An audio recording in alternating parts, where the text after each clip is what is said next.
Give me the demons call when they do. Ramadhani Shauri Tanga, mwenyekiti wa chama cha mpira wa miguu wilaya ya Kigamboni, pia ni mwenyekiti wa chama cha Simba mkoa wa Dar es Salaam. Hapa tupo leo, tulikuwa tumeshuhudia mtanange wa mchezo wa tatu katika kombe hili la Mama Samia 2025. Nafikiri watu wote wameona jinsi gani mpira sasa hivi Kigamboni ulivyokuwa. Wameshuhudia mpira mkubwa sana umechezwa, lakini niseme kwanza binafsi yangu nimefurahishwa na kitu kimoja. Mpaka hapa sasa tuna uhakika mshindi wa kwanza, wa pili na wa tatu watakuwa wametoka Kigamboni.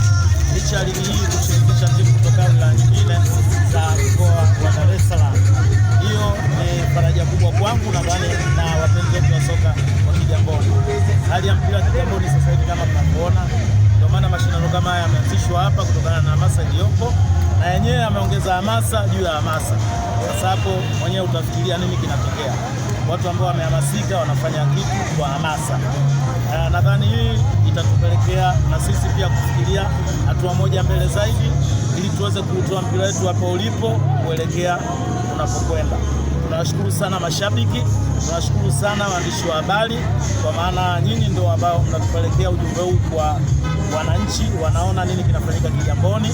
Kwa kipekee kabisa nawashukuru sana wadhamini ambao wamejitokeza kuyafadhili mashindano haya, kianza na Chivila ambao ni main sponsors, lakini pia ndugu yetu Doto Rolikiza Kojabe amejitahidi kwa namna moja ama nyingine, kwa kiasi kikubwa sana amesaidia ufanikishaji wa mashindano haya.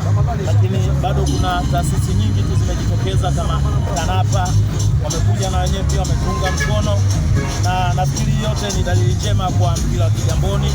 Mimi niseme namshukuru sana Mwenyezi Mungu, lakini pia nawashukuru sana wakazi wa Kigamboni kwa hamasa hii wanayoonyesha na jitihada hizi.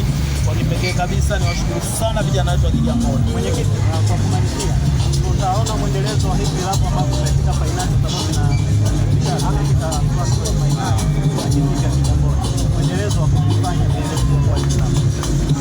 mwendelezo upo, na ndio maana umeona tumefanikiwa kufika fainali. Kwa mfano, timu zilizoingia fainali ni timu ya Wahenga ambao ni hapo kwa Kibukumo, na timu ya Dream Team ambayo inaundwa katika taasisi ya Dr. Mwalimu Nyerere ambayo kipo pia Kigamboni.